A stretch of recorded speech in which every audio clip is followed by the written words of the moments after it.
Bandeko balandi Tour de Babel esengo mingi ntango tokutanaka lisusu. Troisième partie, il y a prophétie d'Étienne Tshisekedi à Fachi. Félix Antoine Tshisekedi Tshilombo.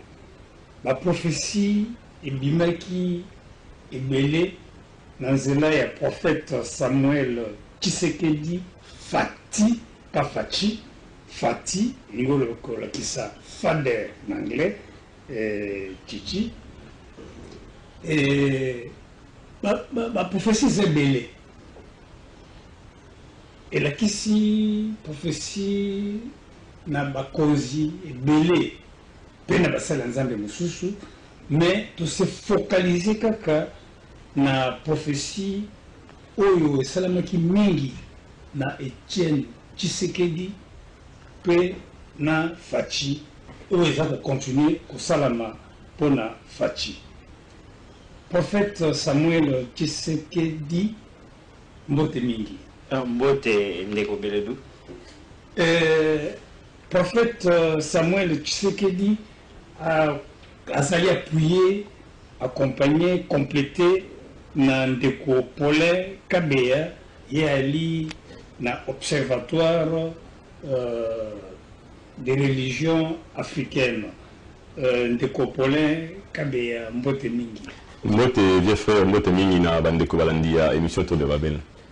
Information na peut abandana na information nazali kopesa ba jeune il y a assemblée cité de consolation Zwami Bongo na balabala Mbakana numéro 152 je crois bien bazali organiser journée moko ba bengi yango rencontre pour la gloire de Dieu régloute et ezali na thème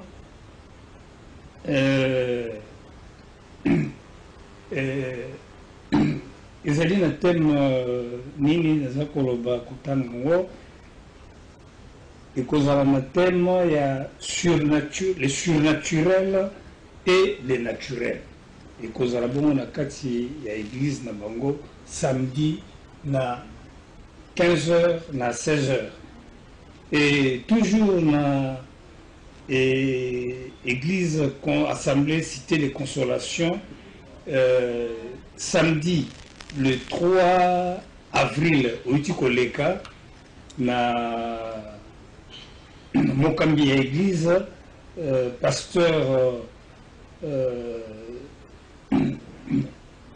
Stani a kumbaki bana na ye ya sika bakendaki bateme ezalaki bongo na njili na rivière njili tolanda baimage na mwa mokuse tozongela après bainvité na ngai.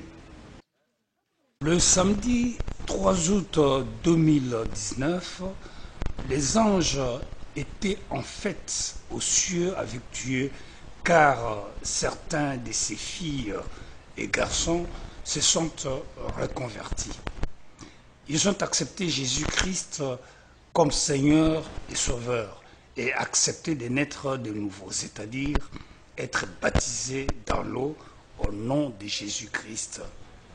C'était sous la conduite du révérend pasteur Stani de l'Assemblée Cité de Consolation.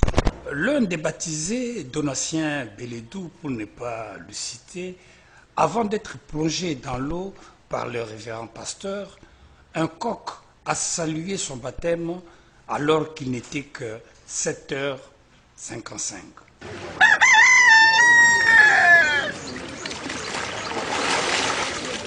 Heureux d'avoir accompli sa mission de ramener à Dieu ses brebis égarées, le révérend pasteur Stani a posé avec tous les nouveau-nés en Christ en les exhortant à tenir compte du fait qu'ils ne sont que des bébés dans la maternité du ciel, qu'ils doivent être vaccinés du Saint-Esprit pour survivre dans ce monde corrompu par le diable.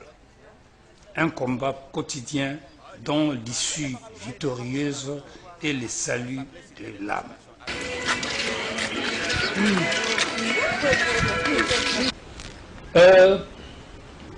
Prophète, Oui. Paulin, bien sûr, makambo ya papa Etienne Tshisekedi pe na mwana Tshisekedi, mais tant que tout ça koloba pour Tshisekedi toza komona la tractation oyo eza koleka ya suka wa mpona Tshisekedi semaine prochaine nayebi te soki la date nini mardi prochain Premier ministre à promettre finalement que nakanisi akobimisa gouvernement et kozala na 65 je crois portefeuille 65 portefeuille 42 pour la FCC 23 pour la cash bitumba et bandi déjà mais batuaza kowelela nani akoleka ministre za na koleka te mais dans lecture spirituelle boza nango eloko nini échanger na ba gouvernement eleka na oyo eza koya sur en termes il y a dépenses financières. Tu dis gouvernement éléphantesque dit dépenses. Donc les gros de dépenses les alliés dans le gouvernement et nous aurons quel budget? Bon, déjà prophète parce qu'il y a un moment déjà dans niveau spirituel. Maintenant il y a un niveau social avant qu'il y ait un niveau spirituel. Niveau social. Oui. Parce que en fait, ce qui est parce qu'il faut comprendre une chose. Le spirituel est toujours lié au matériel. Il y a un niveau de comprendre parce que makambo est makambo c'est ça quelque part. Bisous toujours vivre en réalité, c'est l'esprit même toujours dominé sur toujours mon donc les makambo ça déjà quelque part il y a mon et kogisama en réalité ce toujours là makambo itali gouvernement veut faire quelque part il y a par rapport à au groupe de réflexion pour l'émergence du Congo GRKG na cellule de ça qui a cellule de vigilance populaire et ça pourquoi parce que toujours parce que moi tout tozali na slogan il y a le peuple d'abord mais pour ça la biso dit que le peuple d'abord éthique à la slogan et comme un mode de gouvernance. Pourquoi? Parce que biso peuple ndé tozali ko pesa mokonzi ya mboka bokonzi tozali ko pesa bokonzi na batu nyonso azolanda to votaki président de Tolobaka to pesa pouvoir ya renommer ndeko Ilu Nkamba comme premier ministre parce que ça pouvoir de ce peuple. Il faudrait quelque part ba politicien ba rendre compte de biso peuple. C'est pourquoi on a dit que surtout que mode de gouvernance il y a le peuple d'abord il faut associer les peuples mais quelque part na makambo tali gouvernement ba fou les faire parce que Totalika Neto Bandaki, ça fait combien de temps pour tout comme un gouvernement? D'abord pour tout comme un premier ministre, ça a pris combien de temps? Souka, Sylvia Sélé, Long Kambaye, te pêcher le Ngan et Akomi. Mais tout comme la tractation du gouvernement à l'élo, pour tout comme un et tout le coup, il y a bateau et dimi. Ça a pris encore combien de temps? Mais en réalité, sur les lectures de Malam, vous allez que et tout le coup, bateau, c'est seulement pour satisfaire les intérêts. Il y a Zaki Nabiso, Soko Tiete, Aochama Kelele. Yepekuna Zalaki, So Salibote, Aochama Kelele. On l'a dit, on le répète plusieurs fois. Il faut que tous aller vigiler à Makambo. On voit bien que les lots peut-être il faut satisfaire, Baninga, pour il y a vraiment des coalitions. Mais coalitions, et bon, c'est l'essentiel. L'essentiel pour la chose, c'est que Mboka et Bima et Kendeliboso, nous voulons parler de l'émergence.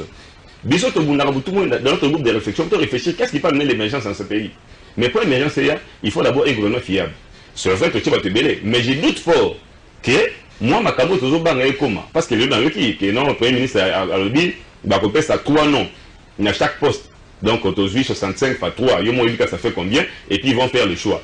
Mais, n'a évité, autre dans français, qui trompe qui. C'est ça le problème, parce que le gouvernement est la coalition. Par il y a FCC et Yébani. Par il y a la banning, on soit cash et Yébani. C'est-à-dire que banning à FCC, bah, on tient tout pour l'intérêt na bango. Pas d'abord l'intérêt à peuple, il y a bango nan.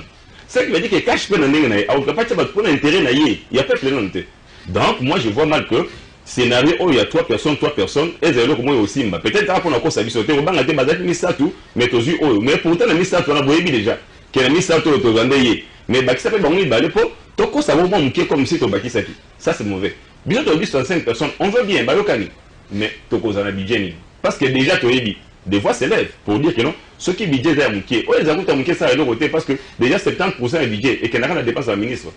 Si on se sur 5 personnes, avec un budget à 4 milliards, tout ce qu'on a. Et surtout, les taboués, tout ce qui est supplémentaire ou peut-être que non, vous avez un budget à 30 milliards. 4 milliards pour tout ça, les 4 milliards on a réellement. Quand ça en termes de recettes, et ça boulot. Bon, peut-être que cette fois-ci, tu dis que tu es en lutte contre la corruption. Mais mes vieux frères, pour la bise au peuple, tu es un peu moins réticent dans le scénario où le gouvernement. Vraiment réticent. Tu es aussi dans le gouvernement qui a la mise. Les politiciens ne sont pas au peuple. Que nous avons un gouvernement qui est réellement la carte de Makamuna, qui est attente de la population pour qu'il y ait vraiment la carte d'émergence. Voilà un peu sur le plan social. Le prophète Samuel Tshisekedi, Natangi Nabokebi Makasi, beaucoup aux collègues de la Puna Kokomayango, Namoni ba prophétie Ebeli, Assemblée nationale, Sénat, présidence de la République, ndenge na ndenge, ba autorité ndenge na ndenge, mais nulle part Namoni prophétie sur le social. Il y a Tshisekedi par exemple. Et aux hommes, on a un problème avec le gouvernement, on a ni ndenge ndeko pour là où tu peux développer. Toujours on a partage ya gâteau au on a deuxième république. Gâteau on a comme république ici la gâté. Donc tout est na pouvoir pour la biso ici. Bon, d'abord, bon, comme les Copolais autour de là, n'a moins spiritualité après tout cause moins social. Au fait, ce que nous avons qui lettre nanga, so tali la lettre ya le 1er février 2012. Voilà, la tinérante na l'ambassade de France, dans le département américain. Avant le lobby, 5e président à Kozala. À Kozala, selon l'ordre Joseph la bénédiction, on est à Papa Etienne. Na Joseph, selon sa naissance, dans le bureau, 4e frère Joseph, sur Tali, selon sa naissance, Félix Saza, 3e, tout sangis na Oya, Papa Nisali, 4. Et puis dans le Biboye, il mettra le Congo sur les rails de la justice et de la vérité. Tout le monde a Ilmukamba. Ah oui, tu as dit, directeur, il y a CNCC, non, chemin de fer. On a en 2012, rail sauté en France, et puis ligne de chemin de fer. Donc le choix d'Ilukamba, ce n'est pas un hasard. Déjà en 2012, Dieu m'avait montré, président, 5e président à côté, c'est-à-dire avec déjà Ilukamba, Zamba Yebindenga comme Congo, Peto Kenina Rail. Nangana ça collaboré. Bon, les gens sont en train de murmurer, oh non, ni Félix à Kekolia, na Kabila Mesamoko. Le 15 janvier, na résidence à Papa Etienne, lettre Zapekaka. Na commis les bouets, na commis 2019, na lobby Genèse 26. Sur le temps Genèse 26, on a Isaac, elle a commis puissant. Abimelech, Picole na Azouat, Moninga naye, il y a 3. Bayeki, pour se réconcilier nani, na Isaac. Isaac est là où là, Tshisekedi, parce que ça dit Tshisekedi, na Isaac. Isaac presque dans ma stance, mon bien Isaac est en hébreu. Tshisekedi Koseka, on a un peu Koseka. Dans le bagage na Genèse, lettre on est allé. Isaac peut na caché, il y a permanence, il y a résidence à Papa Etienne. Ils allient. Donc ce n'est pas un hasard. D'ailleurs, surtout Esaü na Jacob. Jacob né à la Mélaki Esaü Bilé. Hein? Dans le sens où on a qui a beau le droit de naître. C'est une que non, parce que Félix a gagné na Kabila. Sur le plan spirituel, c'est Félix qui domine Kabila. C'est qu'il a fait là spirituellement, il a dominé Kabila. Le fait d'inviter quelqu'un, peut-être très besoin marcher sur. Parfois, on a été invité, ils ont dominé spirituellement. C'est pourquoi nous avons prophétisé pendant la période où il y a un gouvernement qui Bima, le FCC Kabila, Bakozala, dans le service, il y a Félix, mais avec beaucoup d'hypocrisie. Et puis je vois dans un crépitement, il y a des balles, des milices, mais Bakozala maîtrisé. Mais aussi, nous avons un parlement, un parlement acquis à Félix Tshisekedi. La configuration est bien, nous avons un autre monde en soutien. Et c'est pourquoi, même dans la vision en 2015, na moni tapis rouge, Papa Etienne, Kabila. Papa Etienne Soundegeni, à l'état qui noir, ça m'a dit c'est ça ombre.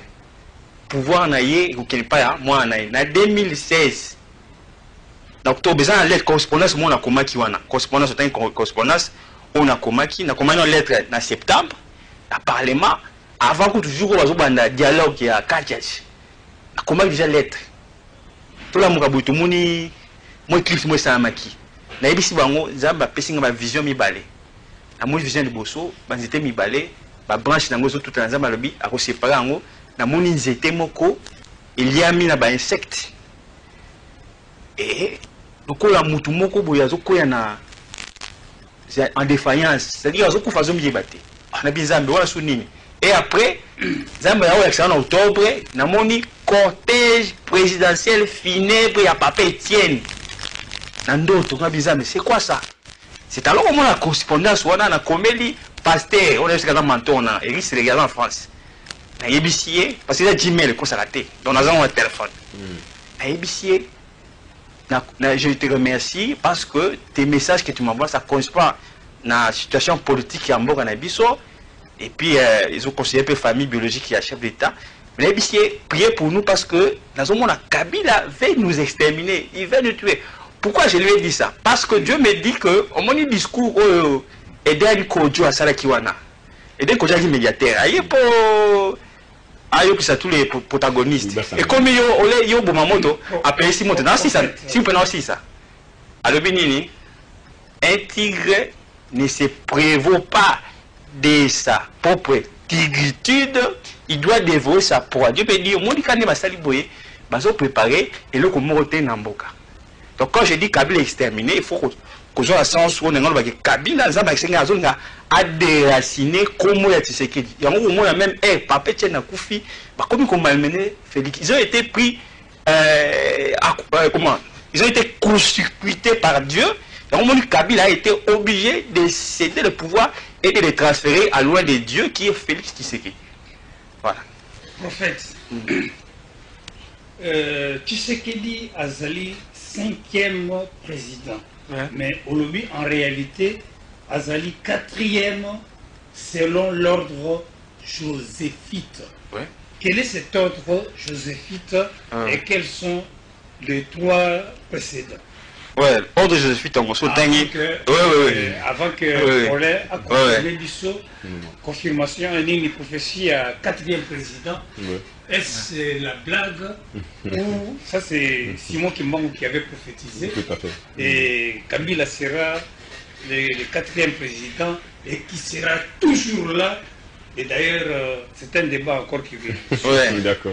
Et puis, on a toujours dans cette lettre, on a le 1er novembre 2011. Après avoir coupé sa papa, Etienne fait des routes dans le bureau qui nous conquérit pour pouvoir être bénédiction. On a PC bénédiction prophétique. À ce qui numéro 11, sur la Bible, Joseph, c'était le 11e de la famille. Là, c'est ordre de Joséphite et outil. Numéro 11. Mais les bissiers, aux Okene, qu'on scellait bénédiction au qui n'est la postérité. Depuis 2006, on a eu ça. Donc, premier Joséphite, c'est Joseph. Pour ça, Félix Abotami. Le 13 juin, aux U1, c'est pas un hasard. A commis président par accident.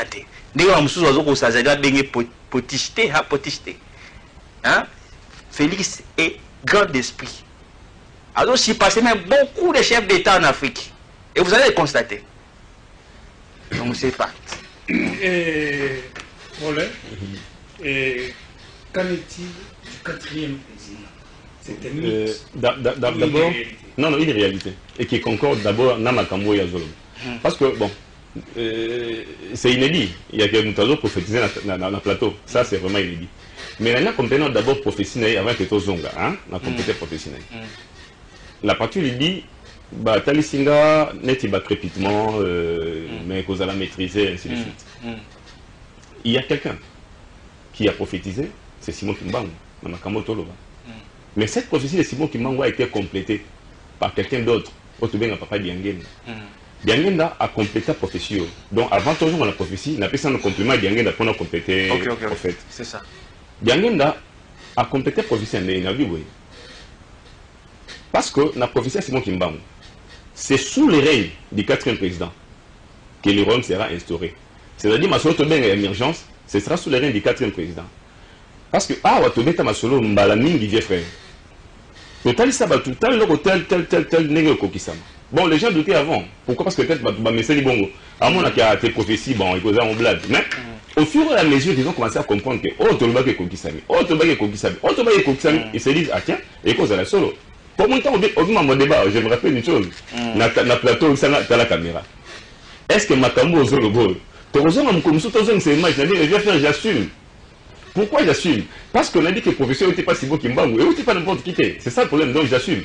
En fait, il y a rien dans le boy. Le professeur n'a qu'à côté de Kobisam. Il y aura un moment. Il y a un moment, à qui on a mon poussé, à Betty du Solo, il y a mon Melikaya. A dit mon Melikaya, à Zagé la Zamba. Et à Melikaya, moi, Mego, son Galikaya Tika, mon moteur, à boire qui on a Zamba.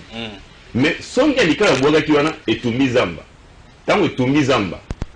Il y a un moment où tu es comme un poupou. À mon niveau, tu l'es qui? Et c'est lui qui faut qu'il m'aille au bâtiment. Mais à pourquoi minel? Bazamba doucement à qui mis à côté de la boule. Pour moi, nous sommes pour moi. Mais tant que pourquoi Batami, il y a eu aussi des gorodos. Les gorodos dit au même moment où tu es on a retour Batama, qui m'a à mon niveau boule. Mais elle était là à Foucault. À côté de la boule, à côté de Foucault, on a qu'à te le dire. Moi, tu es allé, il faut te battre parce qu'il y a comme une confrérie. Mais il y a mon soir à Souka, comme on est mouma. Il n'y a pas le qui boit moins zappé. Akima, Akina le bout, là, il est à moi, il bout de mon mais là, on compte à taille, mais on peut. Oh, tiens, mais on fait des gorodos. Il est ce que comme. Donc, ceux qui montent ici, dans les dans les gorodos, sont là, si les gorodos, dans les pépous. Mais, les gens ça ma camouflage. Monte, pélé, et ça, les nuages, l'évaporation de Baka, sur quoi moule les bêtes. Tellement pour la macassi, maïe, écoute, la liboule de Bomi, Nanguma. Na ligorodo na poukou. Et c'est ce qui va arriver au Congo. Il y a rien dans le dit. Au moins le professeur, et mais pour lui, il dit que ce sera un mercredi à 15h. Papa Nyangena, avant sa mort. A dit un mercredi à 15h. C'était pour parachever professeur Tozo sur les 4 présents. Pour le compléter ma camologie. Donc, il y aura, et donc on te donne opération. Les méchants seront exterminés. Mais pas méchants, pas d'accord en opposition. La majorité, il y a aussi les méchants. Donc, c'est les méchants qui seront exterminés. C'est la majorité là au web. Donc, il y aura toujours les méchants qui seront exterminés. Mais pour revenir à la 4e président, il y a ceci. Les Oyo, personne ne peut contester le fait que Joseph Kabila règne, tandis que Fachi gouverne. Personne ne peut le contester. Et ça va que il a l'armée, il a ceci, il a cela. Donc, c'est exact. En réalité, quand Fachi est arrivé, Fachi n'est pas un cheveu où il peut une rate à sauter. C'est la bonne personne qui est arrivée au bon moment. Parce qu'il y a juste pour compléter officier. Il y a un moment où on a dit tout à l'heure que non.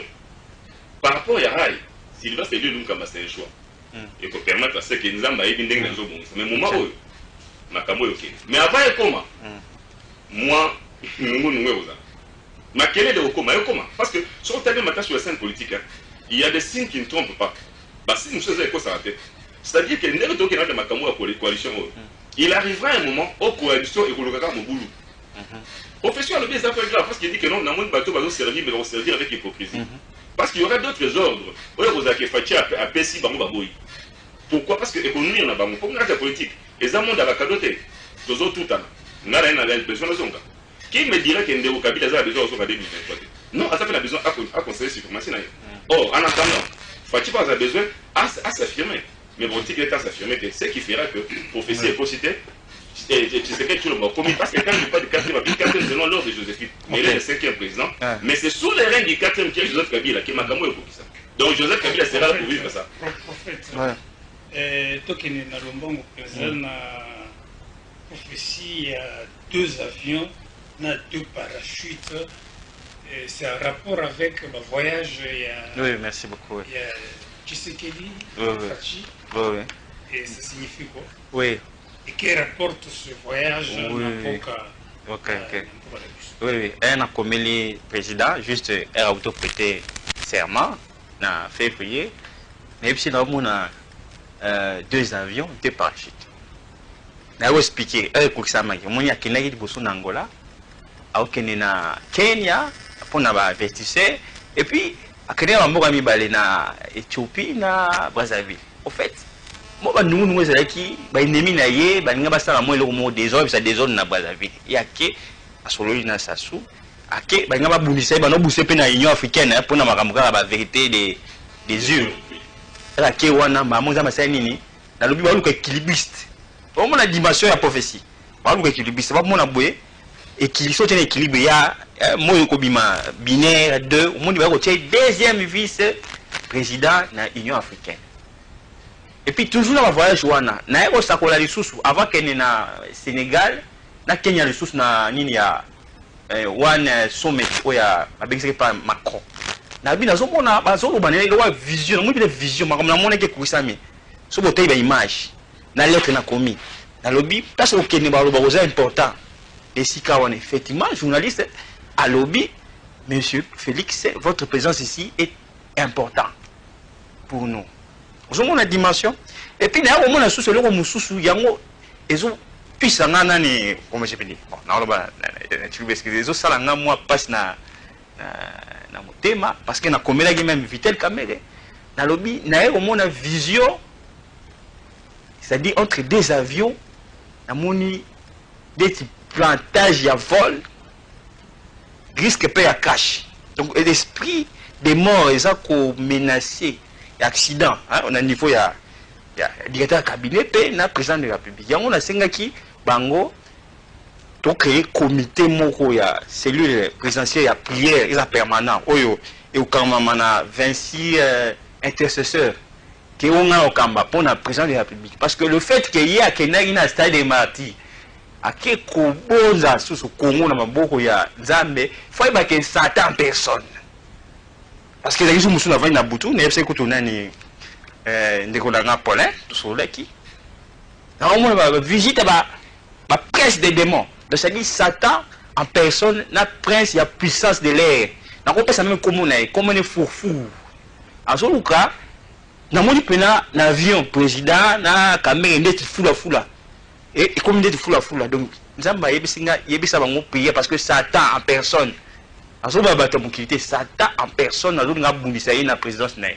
Donc atika la pena anzela nzambe atenga mate pour so atengami code 50 33 11 nzambe psycho na profession ko kolimbola ba tali di Congo ya TV code wana 50 37 11 za code ya mboka ya kolokota nini mbongo diamant spiritualité bon na limo la nakata lettre na lobele makambo ya surtout tangi Matthieu 25 où ezaki mukonzi mo mboka apesa ki basali na misato mo apesa ki 5 talents mususu mibale mususu moko ouais 5 talents ya 5 talents a fructifié comme sur 5 ya mibale 2 talents et commis abakisi 2 oya moko a suite talent ya sanini abombi ce qu'on a ba yebisi ngai yebisa na ba principaux candidats misatu wana ke oyo akolinga pelisa moto na mboka nzamba ko sa charger na yeye on a cheki sur total taché 50 37 11 pour parler de ces trois candidats oyo akopelisa moto nzamba ko frapper ye alobi yoza parce que ba talent hein ba talent ça peut le roi ba fruit de l'esprit il faut ça monter kimia so olingi des gens mener à répondre yo voilà. OK réalisateur azo sala biso signe ngonga la biso koki rapidement na poser bino deux petites questions pour répondre même molingi mais tout en étant vraiment sincère spirituellement parlant. Est-ce que Martin Fayulu azali guidé na esprit ni spirituellement bino bato ya Nzambe et autant la paix des téléspectateurs pour répondre sincèrement et prophétiquement spirituellement pensez-vous que la relation Tshisekedi Kamere c'est une relation franche sincère ou entaché des... Là, répondons officiellement. Quelque part, prophète Otsho est très important. Il y a des mots de l'air. Ok. Fourfou. D'accord. C'est des mots. Je continue encore le bâtiment une chose. président Fachi a activé la force ou peut-être Yémo à éviter. C'est ça le problème. Activer la force à éviter. Oui. Nous devons avoir boîte à Pandore. Au moins, il le fait pour le Bakenon, Nzambe. Yo Zala na trop na Congo. Hein? Zala na trop na Congo. Bisoto Zala Sénayo. A Fongoli, l'hostilité, Moussou, Yémo à éviter. C'est pourquoi lui dit il faudra Atikala Nanzela à prière. Parce que Atikala Nanzela à prière, il y aura un danger. Pourquoi? Parce que tu as vu ce que mon bout a Zomboko à Kabam na Satan. Par présent, sur les cas, Moutou a Zomboko en Zambé à Zate parce que c'est en continuité. Mais lorsqu'il y a eu à Botolé en Satan, Zoka Moukomboso, Botolé est tapé. Heureusement que madame a vraiment tout. Donc c'est ça qu'il a fait. C'est ça, ouais. Oui, alors il faudra encadrer le Koya Sadi parce que activer la force à éviter. L'intercession. Oui, voilà. Donc activer la force à éviter. Voilà premièrement. Mais deuxièmement, sur le Martin Fayolo. Quelque part d'ici, il met les alaka, mon lit de feu à la caca. Martin Fayolo joue son jeu. Mais spirituellement, bon, je l'ai dit, il a eu un plateau qui me disait l'amour c'est un état d'esprit. Mais là, il dit que si c'est un état d'esprit, c'est que c'est un esprit malin, autre dans la Bible. Parce que l'amour est cause d'état d'esprit. Il faut le voir socialement. Ils ont un état d'esprit. Donc on laisse cette histoire de dire que l'amour c'est un état d'esprit. Bah, côté ça, nous embêter. Kamere Tshisekedi. Bon, Kamere Tshisekedi, bon, les lots non. Non, non, c'est quand même socialement. Kamere Tshisekedi, parce qu'il faut qu'on se dise des choses, non? Bon. Je crois que l'on les autres aussi prochainement comme ça tout ça là, oui. Donc bon, Martin Fayulu au fait, les a été mais par contre c'est qu'il y a cabale. Donc esprit au Martin Fayulu a animé l'esprit à cabale les juifs. Voilà. Prophète Paulin Kabea la 4e et dernière émission sur les prophéties d'Étienne Tshisekedi à Fachi, la semaine prochaine. Avec le rendez-vous pris et la dernière émission est de vous clôturer, de vous conclure. Alors encore, je vous dis au revoir et à la prochaine. Merci.